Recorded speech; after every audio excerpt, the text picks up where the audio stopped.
Hello दोस्तों, स्वागत है आप सबका आज की क्लास में। तो इसके पहले हमने उत्तराखंड स्पेशल में प्राग ऐतिहासिक काल देखा था और इतिहास के जो सिलेबस है उसमें जीएस के पेपर में दूसरा जो टॉपिक है वो आद्य ऐतिहासिक काल का है, जिसे प्रोटो हिस्टोरिक एज भी कहते हैं। तो आइए स्टार्ट करते हैं। तो उत्तराखंड के आद्य इतिहास का जो प्रमुख स्रोत है वो धार्मिक ग्रंथ हैं, इसीलिए इस काल को पौराणिक काल भी कहा जाता है।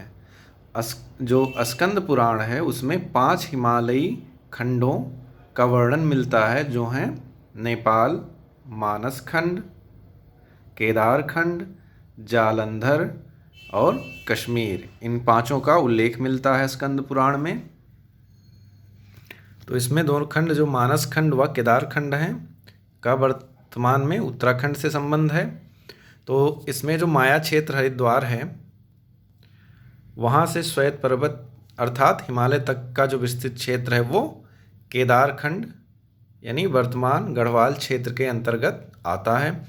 तो हम जानते हैं कि गढ़वाल क्षेत्र में 7 जिले उत्तरकाशी, देहरादून, हरिद्वार, टिहरी गढ़वाल, पौड़ी गढ़वाल, रुद्रप्रयाग व चमोली, ये 7 जिले हैं। तथा नंदा पर्वत से टोंस व और नंदा पर्वत से जो टोंस नदी व कालागिरी तक का जो क्षेत्र है वो आता है मानस खंड, जो वर्तमान में कुमायूं क्षेत्र कहा जाता है। तो कुमायूं में वर्तमान में 6 जिले पिथौरागढ़, बागेश्वर, अल्मोड़ा, नैनीताल, चंपावत व ऊधम सिंह नगर आते हैं। तो कुमाऊं क्षेत्र में जो हैं वो 6 जिले आते हैं और गढ़वाल क्षेत्र में जो केदार खंड पहले जिसे कहते थे वहाँ 7 जिले आते हैं। तो इसको ध्यान रखना है और इनके नाम भी याद रखना है। वाघाड़ का नंदा पर्वत इन दोनों खंडों की विभाजन रेखा पर स्थित है। तो जो नंदा पर्वत जिस क्षेत्र में स्थित है उसको पहले वाघाड़ के नाम से जानते थे, तो वो इन दोनों के विभाजन रेखा पर स्थित है।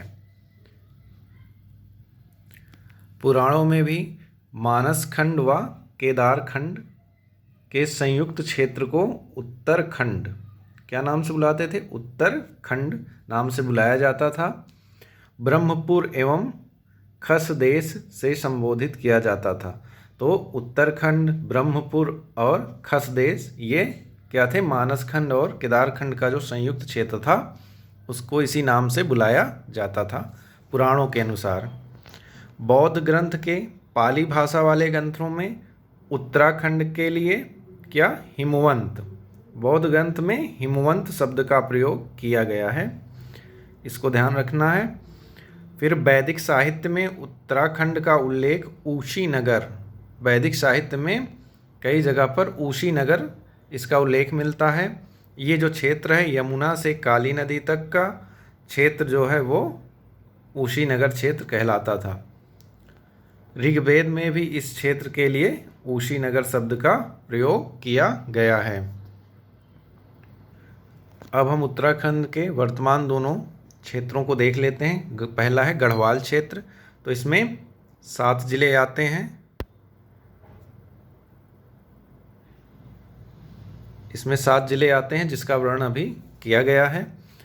तो कौन से जिले हैं एक बार फिर देख लेते हैं। उत्तरकाशी, देहरादून, हरिद्वार, टिहरी गढ़वाल, पौड़ी गढ़वाल, रुद्रप्रयाग और चमोली, ये 7 जिले जो हैं गढ़वाल क्षेत्र में आते हैं।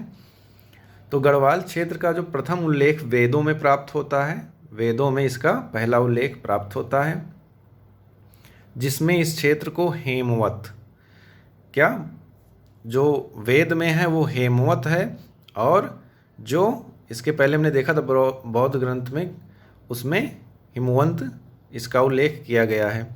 तो वेदों में हेमवत, देवभूमि, मनीषियों की पूर्ण भूमि इत्यादि, या ऋषि भूमि, इसको ऋषि भूमि भी वेदों में उल्लेख मिलता है। तो ध्यान रखेंगे। एतरेव ब्राह्मण व महाभारत में उत्तर कुरु, तो ऐतरेय ब्राह्मण व महाभारत में इसको उत्तर कुरु शब्द का प्रयोग किया गया है। पुराण काल में केदारखंड, पुराणों के समय केदारखंड, पुराणोत्तर काल में केदार मंडल, तपोभूमि, बद्रिका क्षेत्र, किरात मंडल आदि नामों का उल्लेख मिलता है। तो ध्यान रखेंगे कि किसमें क्या उल्लेख मिलता है, ये इम्पोर्टेंट है। तो इन नामों का प्रयोग मिलता है। फिर देखते हैं बाद के समय में पंवार शासक जो यहाँ के शासक थे, अजयपाल द्वारा 52 गढ़ों यानी पहाड़ी किलों को विजित कर लेने के बाद इस क्षेत्र का नाम गढ़वाल पड़ गया। अभी जो ये पंवार शासक हैं इनको आगे हम देखेंगे, जब ऐतिहासिक काल पढ़ेंगे तो उनमें इनका उल्लेख आएगा। ऋग्वेद में वर्णित है कि इस क्षेत्र के अनुसार इस क्षेत्र के असुर राजा शंबर के 100 गढ़ों को देवराज इंद्र और सुदास, दशराग युद्ध में इनका उल्लेख मिलता है सुदास का। तो शंबर के 100 गढ़ों को देवराज इंद्र व सुदास ने नष्ट कर दिया था। ऋग्वेद के अनुसार प्रलय के बाद इस क्षेत्र के प्राणाग्राम में सप्त ऋषियों ने अपने प्राणों की रक्षा की और यहीं से पुनः सृष्टि प्रारंभ हुई तथा अंगिरा, अत्रि, अगस्त, भृगु, वशिष्ठ, मरीच व मनु आदि वंशों की परंपरा यहाँ से शुरू हुई। ब्रह्मा के मानस पुत्रों दक्ष, मरीच, पुलह, पुलत्स्य, अत्रि और ऋतु का निवास स्थल गढ़वाल ही था। चमोली जिले में स्थित अलकापुरी, जो कुबेर की राजधानी कहलाती थी, को मनुष्यों के पूर्वज मनु का निवास स्थल भी कहा जाता है।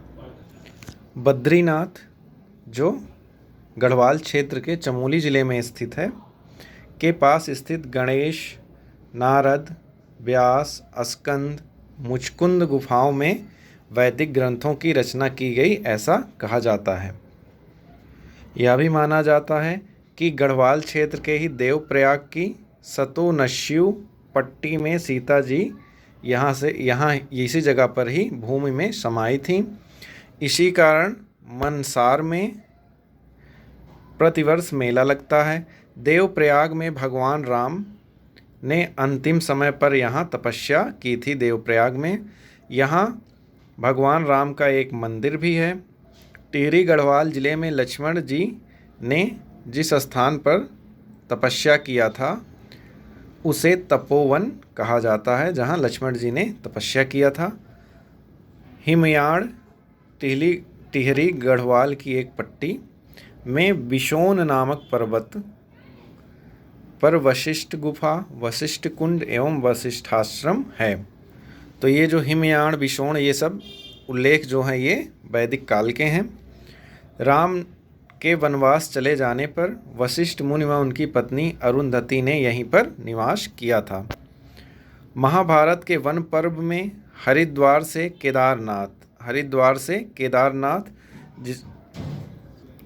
तो केदारनाथ को पहले भृंग तुंग कहा जाता था। तो यहाँ तक की यात्रा में पड़ने वाले स्थानों का वर्णन मिलता है महाभारत के वन पर्व में।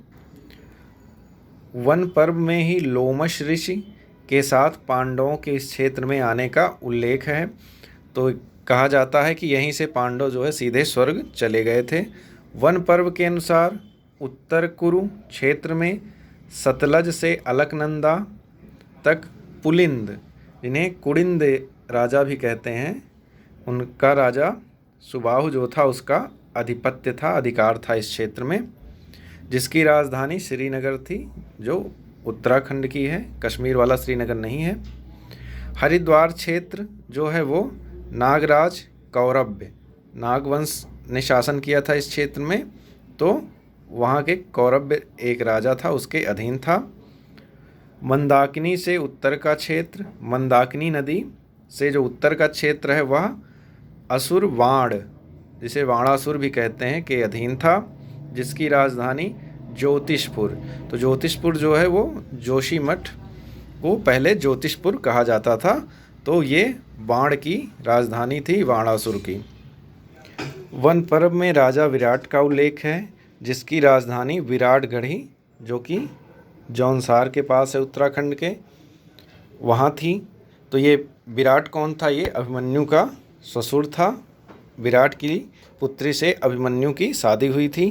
वन पर्व के अनुसार इस क्षेत्र में खश, तंगड़, किम पुरुष आदि जनजातियां भी निवास करती थीं। इस क्षेत्र में बद्रिकाश्रम, कर्णवाश्रम नाम के 2 प्रसिद्ध विद्यापीठ थे। कालिदास ने महाकाव्य अभिज्ञान शाकुंतलम की रचना मलिनी नदी के तट पर स्थित कर्णवाश्रम में ही की थी। तो ये जो अभिज्ञान शाकुंतलम है, इसमें दुष्यंत और शकुंतला का प्रेम विवाह का वर्णन है। और ये जो इनके ही पुत्र कौन थे? भरत थे, जिनके नाम पर हमारे देश का नाम भारत पड़ा। तो कर्णवाश्रम यहाँ पर है। तो वर्तमान में यह स्थान चौका घाट, अब जो है जहाँ कर्णवाश्रम था उसको वर्तमान में चौका घाट नाम से जाना जाता है। अब हम देखते हैं कुमाऊँ क्षेत्र।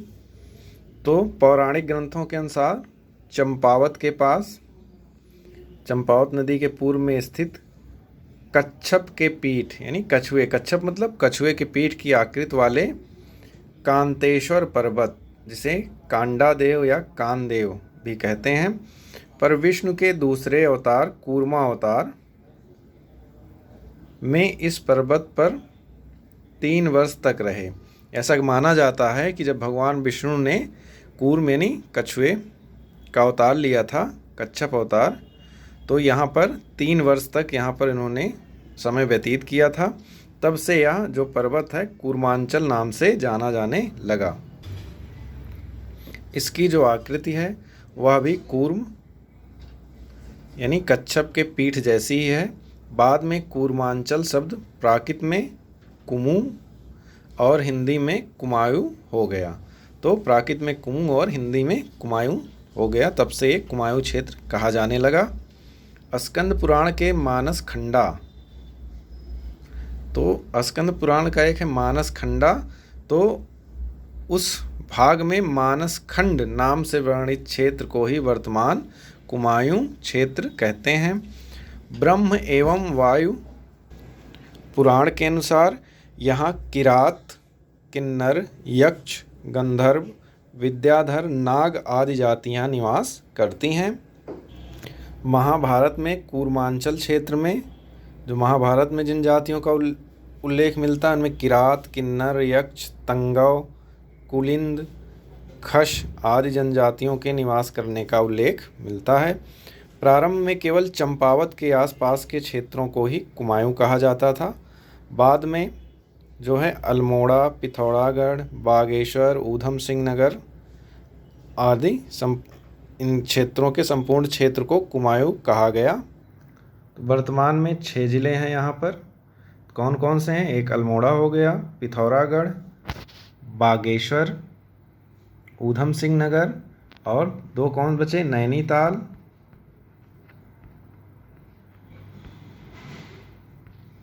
और चंपावत। तो ये वर्तमान में 6 ज़िले हैं जो कुमायूं क्षेत्र के अंतर्गत आते हैं। कुमायूं क्षेत्र में पिंगलनाथ, खरही नाग, बेनी नाग आदि नाग देवताओं के मंदिर हैं।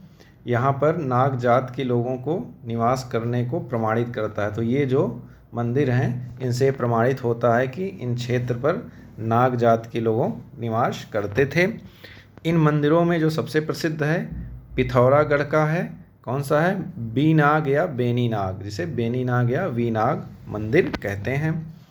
अल्मोड़ा का जो है जाखन देवी मंदिर यक्षों के निवास की पुष्टि करता है। तो जाखन देवी मंदिर यक्षों के निवास की पुष्टि करता है।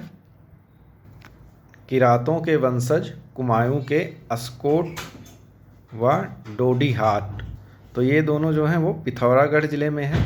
इन स्थानों पर निवास करते हैं।